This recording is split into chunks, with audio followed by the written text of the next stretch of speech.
Hello and welcome to the Knock On KCLR Sports weekly rugby podcast where we look at everything Carlow, Kilkenny and Tullow Rugby. Paddy, Browne, James Blanchfield and Tom Crotty are on as they are every week, lads. How's it going?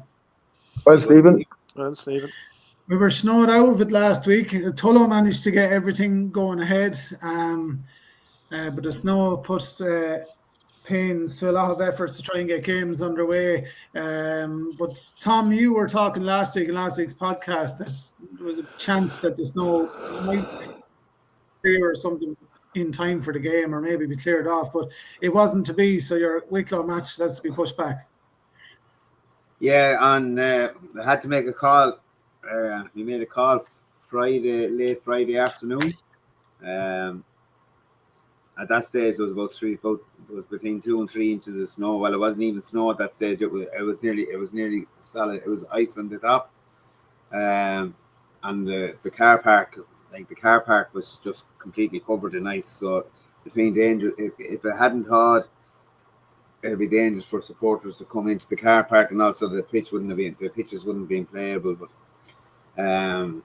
look, we kind of had to make a call, as I say, on Friday. We called off all matches on Saturday were called off because we didn't know what way the pitch would be after, even if it did thaw, what way it would be. But look, that Wicklow match now is just pushed back to following weekend. It's not on this weekend. It's the following weekend.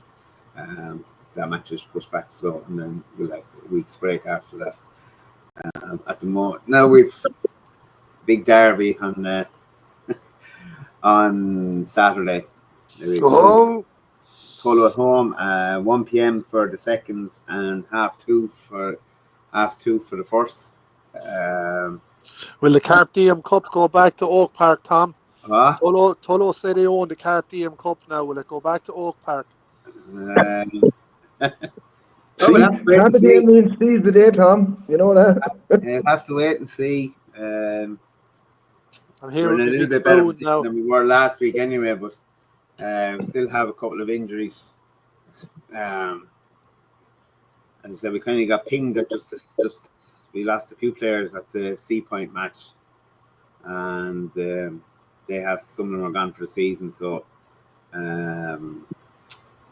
but we've got one or two back this week, so it's a little bit better situation. Derby's a derby. There's not a whole lot we can really say about this. The lads have trained well, heading into it as we normally do. Hopefully we get a big crowd to ask everyone to come up, and both sides come up and watch the game and have a few pints afterwards. And I'm sure the Leinster game is on after in the bar, so it should be a good day out. Preparations are going well. We didn't get a lot done last week on the field, but the lads went into the gym, did their own work and stuff. And thank Paulie again did 2 spin classes with the lads. I think they did one last Wednesday, and I know there was lads' backsides were sore and their legs were sore and every part of them was sore. I don't think they had done it like that. So thanks to Paulie for looking after us too. They did 2 days, did a session there on Saturday as well in conjunction with one of our own lads. But he does a great job, and in fairness, so it was a good blowout considering we couldn't get on the pitches. But I say, look, preparations are good. Players are looking forward to it as normal. You have to local derby. It'll be hopefully a cracking match as normal. So just want to welcome everyone up to Oak Park on Saturday. As I said, seconds are at 1 o'clock, and then followed by the first. And as I said, the bar will be open for the Leinster game afterwards. Well, that was really all from the senior point of view, except that we'll go on to the women had a great win on Sunday. They're still keeping their unbeaten run going. As our ladies got back this year, and starting from scratch, we now have, I think there's 24 women training and on the panel. So that's not bad for a first season back to get that amount of new players in. They're doing really well. They beat Salle, I have to remember this now. De La Salle, St. Mary's and Guinness combined 3. They beat them 50 points to 7. Which is a huge performance from the girls. There's standout women really were on the day. Amy Swain had a great game from the front row. Fantastic player. Darren Slater. Jay Collins went in the scrum half. She hadn't played scrum half before and had a cracking game. Val Timmins. Val is one of our warriors from the original Coyotes, and her experience on the field is massive. Courtney Forbes, a fullback, had a cracking game, and it was great to see Sorka Fitzhenry back in.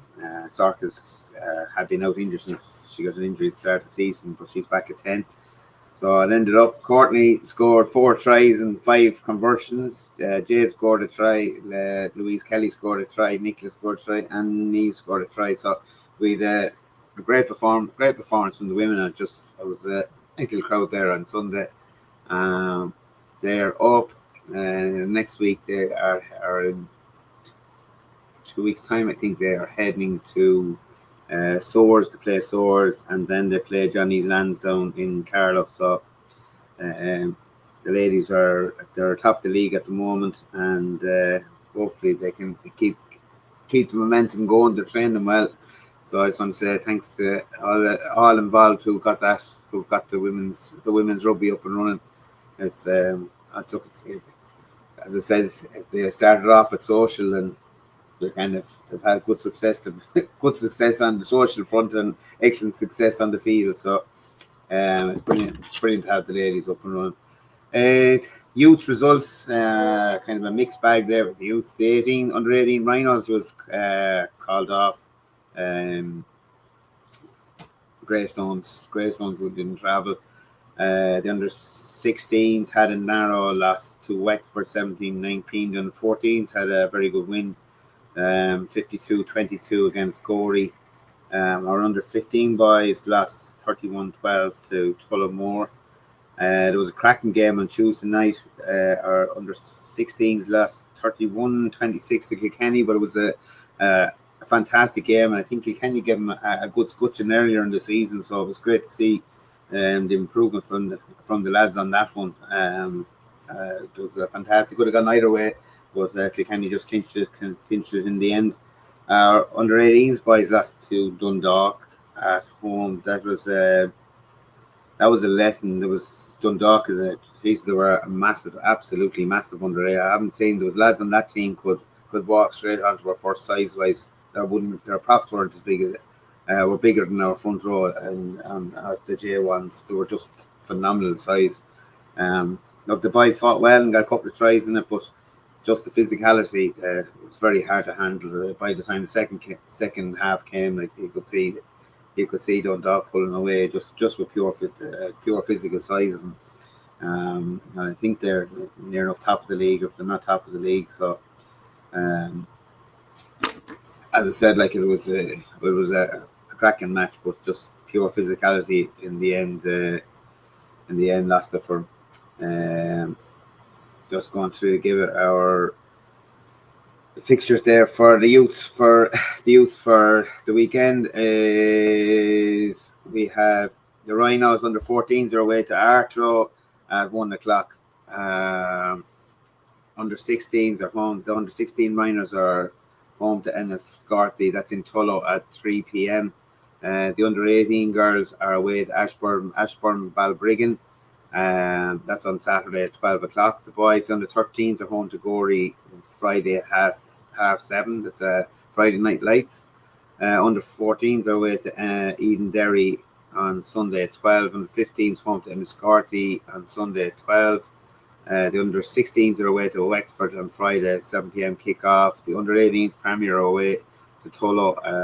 It's in Tullow at 11 o'clock on Saturday morning. And the under 18 Division 2 side are away to Portlaoise on Friday at 8 p.m. That's really all for the club. The only last thing I'd like to do, just want to congratulate Adam Watchcorn on making the Irish under 20 squad, which is fantastic for Adam. Played his minis and come up actually play the game with our J2s when he was doing his leaving cert in Kilkenny College. But that's 2 props now from Kilkenny College, and then Charlie Tector getting up. So Kilkenny College are starting to churn out a few players now. But I want to say huge congratulations to Adam. He's a lovely kid, and it's serious potential. So hopefully we'll see him maybe in a blue jersey at some stage. But that's all from the Carlow front this week.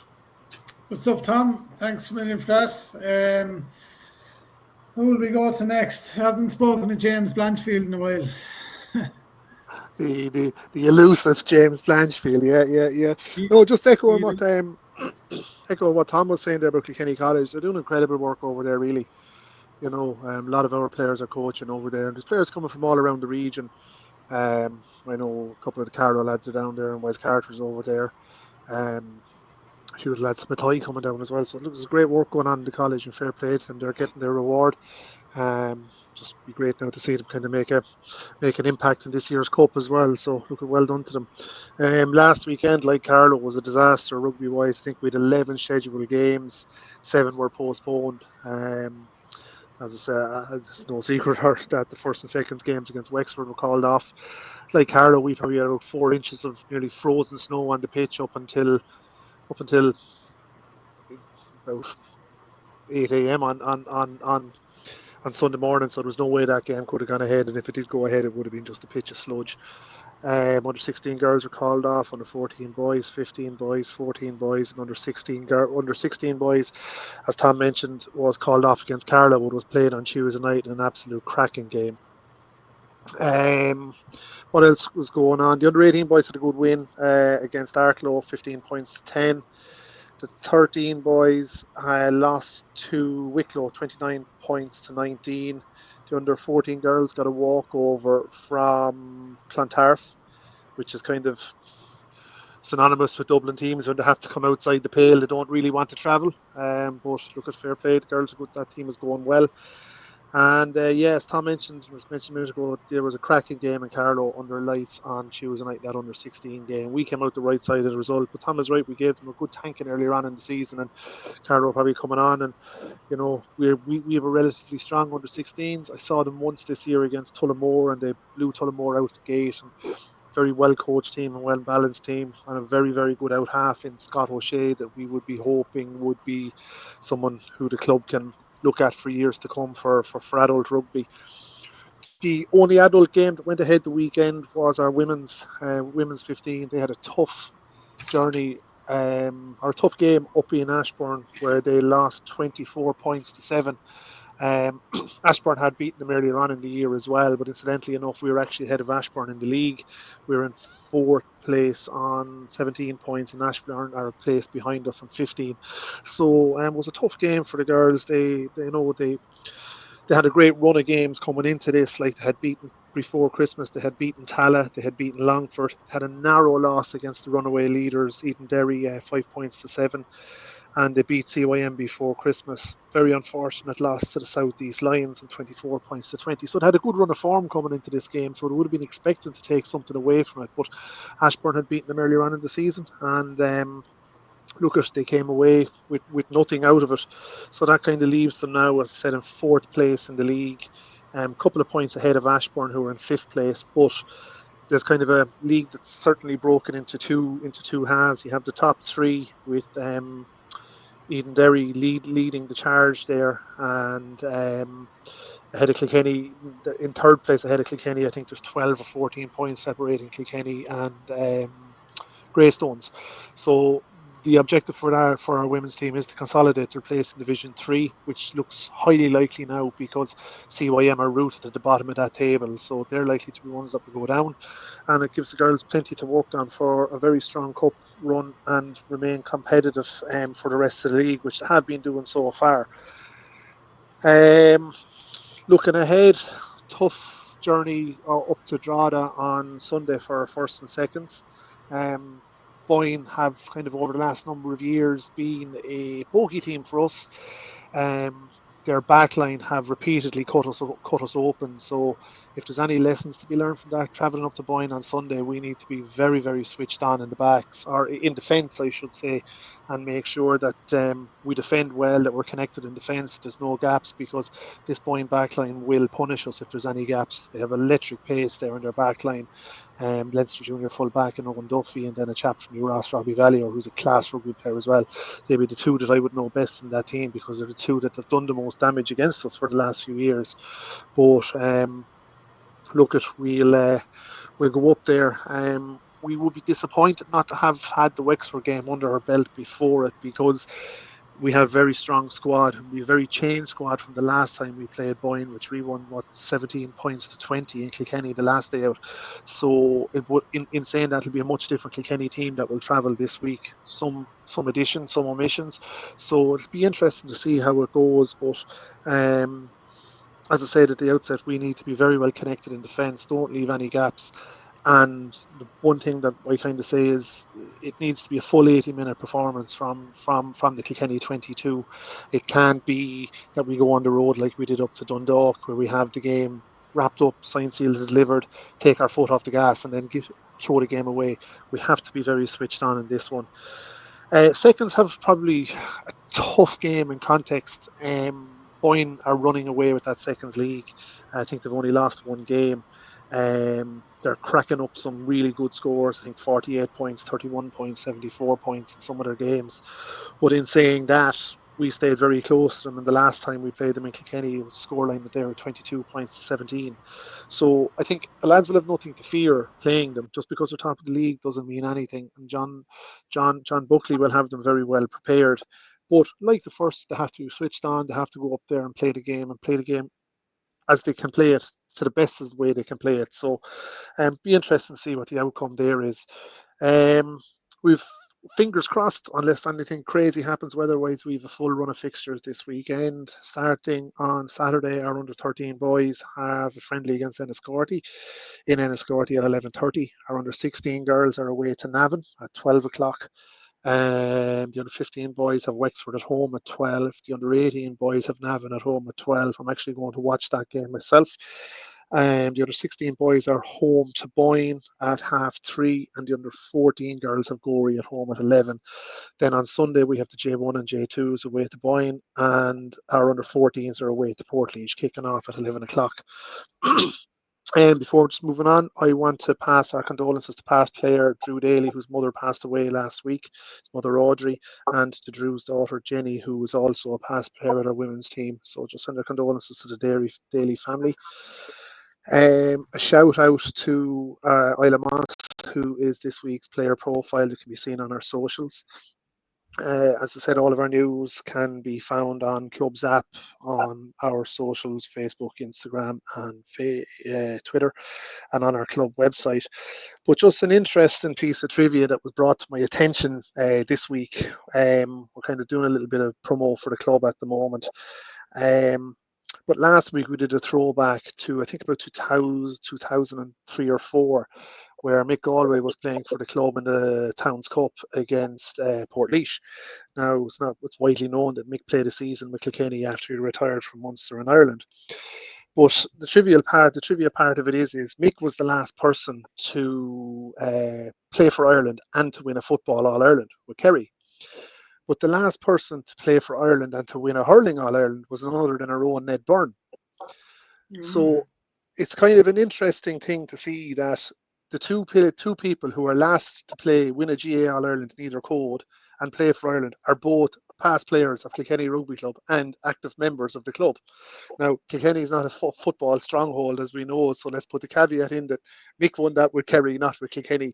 But I just thought it was an interesting piece of news to share on the podcast, and you never know, it could be the $1 million question in a pub quiz somewhere around Carlow, Kilkenny in the weeks to come, and whoever wins it can share a portion of their winnings with me. And that is it from Kilkenny Rugby Club. James, after freezing on us. Have I? No, you're back now, James. You're back. You froze on us there for a second. Sorry about that. The internet's probably packing up, but no, I just thought it was an interesting piece, an interesting item to share. Absolutely. Yeah, those yokes are great because you can throw them out.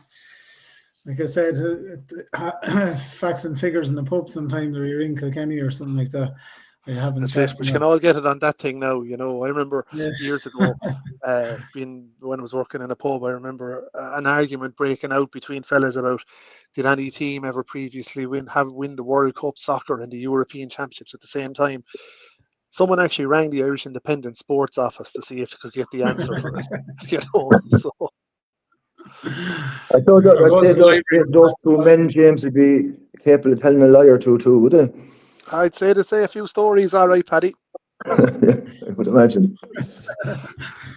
Good stuff, James. Thanks for that. Paddy, your game went ahead at the weekend. You had a monumental effort there, people with shovels, brushes and spoons, whatever else they could muster as well to get your pitch clear, but you got it clear. There's great photos there on social media, drone footage and everything of the pitches out there, the black gates getting cleared, but you got your game underway anyway and got it done.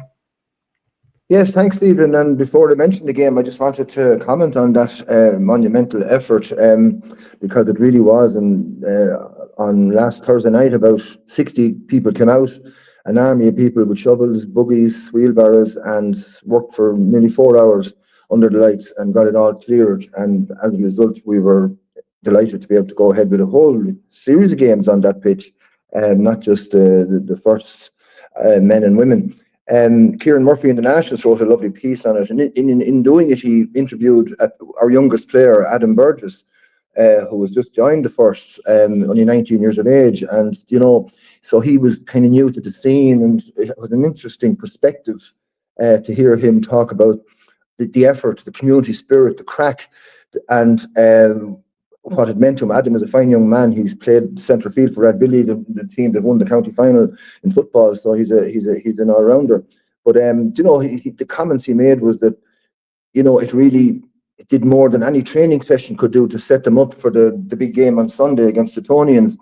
And it was very heartwarming to see the pictures up on and the boys kept the pictures updated as the night went on. You could see the white turning to green. So it was a fabulous evening, and obviously great to be able to get the matches to go ahead. And I suppose it was facilitated somewhat by the 3G pitch, because you'd be able to drive on the 3G easier and maybe less likely to do damage to that surface with shovels or whatever, or scrapers, because they had a few scrapers as well. So yeah, it was a great occasion. So that brought us, as you said, Steve, into the situation where we could go ahead with the first match. Just to mention, the Suttonians were playing first and seconds, and Suttonians weren't able to field on the seconds team and conceded, which is quite unusual for the Dublin teams. The first match went ahead, and Tullow won 13 points to 17, a badly needed win given the season we were after having. The team, I mentioned Adam Burgess there already. It was his first start. He's only 19, and lucky to have him, because Dara Cosgrave, who had been playing full back and playing very well, is still out injured. The three-quarter line was Jack Hanlon, Ryan Jordan, Adam Johnson and Ryan O'Neill. Out half was Peter Burgess, who's the brother of the aforementioned full-back Adam Burgess. Scrum half Gareth Fitzgerald. Front row Scott Callback, Daniel Culleton and Tom Cashin. Second row Joe Waters, Martin Cole, and the back row Jack McDonald, Fiacha Byrne, Stephen Smith. And the subs were Mark Ashton, Shane Murphy, Fiacha Kavanagh, Colm Gorry and Jack Johnson. So it was a good performance, certainly a lot better than we had been putting in, and certainly a lot better than the performance against Wicklow the previous week. But having said that, it's a game we could have lost at the end, because there was a major defensive effort at the end, and Suttonians were doing all the attacking at that stage, and you would expect them to. They didn't play wonderfully in the first half, but they certainly tried to lift the siege in the end. For a top three team, you would have expected that from them, and they certainly did. So it took a major defensive effort in both halves.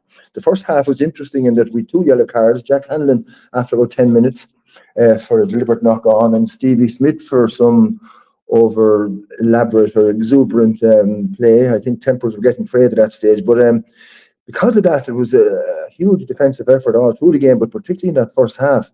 And as a result, it was a low-scoring game, but a very exciting game. 0-0 at half-time, which was a kind of unusual scoreline to see. But it was really, but defences on both sides were excellent. Tullow did have a major failing in that they gave away 9 penalties throughout the first half, and that didn't certainly help them and give Suttonians field position on a number of occasions. So the third quarter was when Tullow really, I suppose, took off. The scrum was on top, and they had a penalty, a very kickable penalty, and they opted for a scrum. That didn't work out. Martin Cole had the ball, and he was going for the line, and he dropped it, which is most unusual for Martin. But he made up for it shortly after. Tullow took a line out again when they had the option of a penalty, and won the line out on the maul, and Martin Cole was on hand to dot down, and he scores a try nearly in every match, and he's a huge man and playing as well as ever, and he's around a long time. So fair play to Martin Cole. Adam Johnson converted it, and got a penalty, and that led to score at 10-0 about halfway through the second half. Then Suttonians had a penalty that kicked off the post, and it was very like the Leinster match the following day against La Rochelle. Tullow failed to control the ball, and it was a scrum to Suttonians, and that led to a huge defensive effort again. And they did keep him out at that stage. Another penalty from Adam Johnson made it 13-0. And then with about 10 minutes to go, Tullow kind of looked comfortable at that stage, but James Buckridge got an individual try out of the wing for Suttonians, which they converted to leave the score 13-7. And the last 10 minutes were really edge of the seat time for Tullow, because there was a huge attacking, but a massive defensive effort. And Tullow had a penalty against him given, which they felt was unfairly given, but it led to the Suttonians siege continuing. And finally, in the end, Stephen Smith dived on the ball and got it, and they kicked it out in the full. So that was the end, and a huge relief in the Tullow camp, as you might imagine, because we had been going quite badly. And it really sets up next week now, the derby, as you mentioned it. Tullow are now 7 points ahead of Carlow, and it looks like, as I said last week, that Ashbourne are going to take the drop. So it's kind of at this stage between Tullow and Carlow for who might be second from the bottom, or might have to go through a relegation playoff, which neither team would want. As I said, Tullow are on 20 points and Carlow are on 13, but Carlow have that game in hand against Wicklow that we spoke about earlier. So it's all to play for next week, and the running after that is not too easy either. And I think Carlow might have quite a bit of an easier run-in because they have Ashbourne at home. So, you know, it's all to play for next week. But it's as Tom said there before he left, it's going to be a fantastic occasion again. We always talk about these derbies and how they bring the crowds out. And the rivalry between Tullow and Carlow is fantastic. Like there's no bad blood there, but there's an awful lot of friendly rivalry. And there used to be bad blood, I would say, but that's more or less gone, which is great to see. Because it doesn't mean that the rivalry is not any less intense on the field or even in the bar afterwards, but there's a bit more banter about it and a bit more joy in it than there used to be, I think. But anyway, you probably helped that, Paddy, when you went in supporting them when they were in the AIL. I was the peacemaker, James. Absolutely, yeah. Manny's a good Saturday.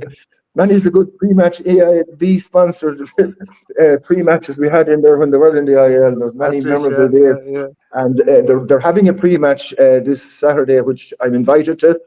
Spud Murphy, former president, who would be not many of those events too, is hosting a table. So that should be a bit of crack as well. So absolutely, James. So I remember seeing you up there, Paddy, because I used to go watching them as well. So.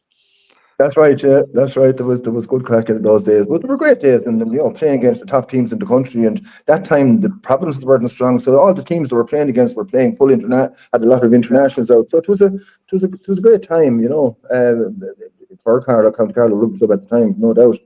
So as I said, the seconds didn't have a game. The ladies played then at 5:00 against Old Belvedere, and they were beaten by a heavy score of 45-5, but I wasn't there, but anyone who was telling me said it was much improved in performance, and a lot of the sort of the older players who had been missing to injury were back, I'll just give you the team there. It was Roshan O'Toole full back, Leanne Savage, Catherine Dempsey, Alex O'Brien, Hilary Fitzgerald in the quarters, Ethan McGrath out half, Anna O'Neill scrum half. Front row, Grace Kelly, Joanna Mann, Earl Hanlon. Second row, Nicola Kilcoyne and Emma Byrne. And the back row, Lana Brennan, Katie Ann O'Neill and Jan O'Neill.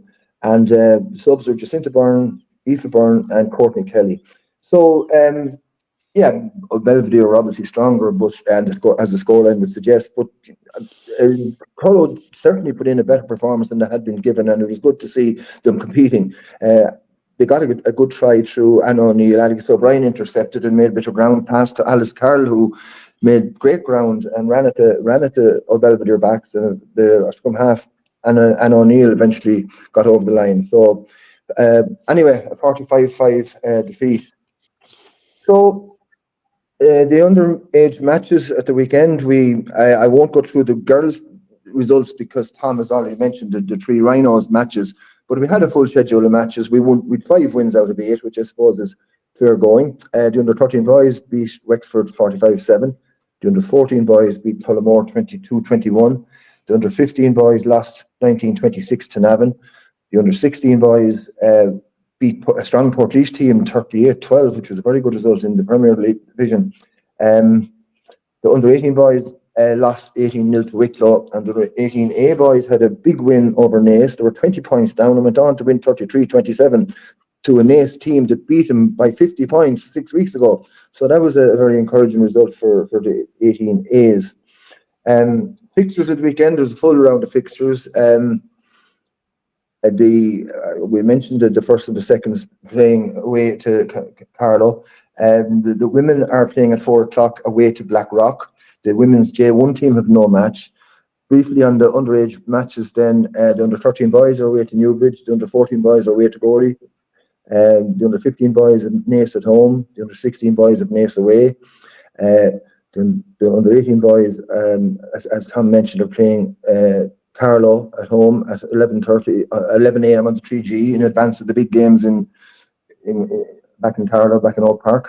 And the under-18 boys are playing on Sunday. All the matches I mentioned there are on Saturday, apart from the under-18 boys who are away to a tie on Sunday. So a full schedule of matches, 12 matches there that I mentioned if you include the girls' matches. And we're looking forward to the weekend. There's an awful lot to play for, and it's as you mentioned earlier, it's a huge weekend with the huge Leinster and Munster matches, and Ulster and Connacht, all 4 provinces are very, very big matches, and then get the build up to the Six Nations start. So it's the peak time of year for rugby in between the provinces, the clubs, and the country. Absolutely. Yeah, no doubt that, Paddy. And I suppose it's the time of year when kind of you start seeing separation in league tables as well. Like there's always a runaway leader and at the bottom, but what's going on around the middle now, it's kind of generally is the time you start seeing a little bit of a shake up there, and cup rugby coming as well. Absolutely. I forgot to mention next week is the first round of the cup, and who are you in that, James? Kildare at home. Oh, how do you feel about that? We beat them already this year. They're not going well, but they're bottom of Division 1B, are they? They're bottom of 1B, which surprises me, but they did lose a lot of players at the end of last season. They lost, right. I know Wanderers kind of hijacked or Wanderers kind of took a few players off and a few key men from them, their loose head and their number 8 and I think a centre. So then one of their centres went to Naas as well. So look, they've lost a few players, but they have a really good pack. And one thing you're going to get off Kildare is you're going to get a battle and a Towns Cup. They have nothing to lose, so right. Yeah. We'll see. We'll absolutely see. How do we feel about it? Look, at initial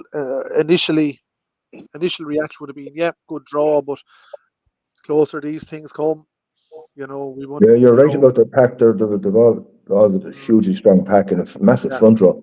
So Tullow Carlow interest solely that day will be Stephen looking out for the draw for the second round, and because we got buys in the first round, but it's that time of year, all right, James. The excitement is mounting. Yeah, and then just on the whole relegation thing, there's a permutation needs to be done here. What if a Leinster team don't go up and Tullamore come down, which is very, very possible, So there's going to be going to be really, really interesting there at the tail end of 1B or 1A and the AIL round robin or the AIL playoffs to see what happens there. Yeah, that's it. It'll be very interesting to see Bective playing Enniskillen because they're the two top teams, across the 4 provinces. And our own Johnny is doing commentary. Fair play to him for that. Apparently, he is someone not too far from Bogey. He doing co-coms with him as well. I got the phone call this morning. I got the big call up. Oh, gee, Christ, we could lose you. We could lose you from this podcast, James. Don't worry. Go on to the big money, so yes. Fair play to you. But I mean, that would be very interesting, what you talked about, because Enniskillen played us. Jeez, they were just so good. And if they beat Bective, it might mean that they're the favourites to go up, and Bective won't, and you will have the scenario you talked about then. Yeah. And it's going to be all those playoffs, second against 1B against, it might make those playoffs useless, so it's going to be really interesting to see what happens there. Absolutely. Good stuff. Lads, thanks a million for your company as always. James Blanchfield, Tom Crotty and Paddy Browne, Carlow, Kilkenny and Tullow Rugby clubs. Go well in your matches this weekend in all age categories and beyond, and enjoy the provincial games on as well. We'll catch up with you next week, see how he's got on, and we'll preview Town's Cup action and that as well. Take it easy. Have a good one, folks. Talk to you next week. Thank you. Okay, Stephen. Thank you.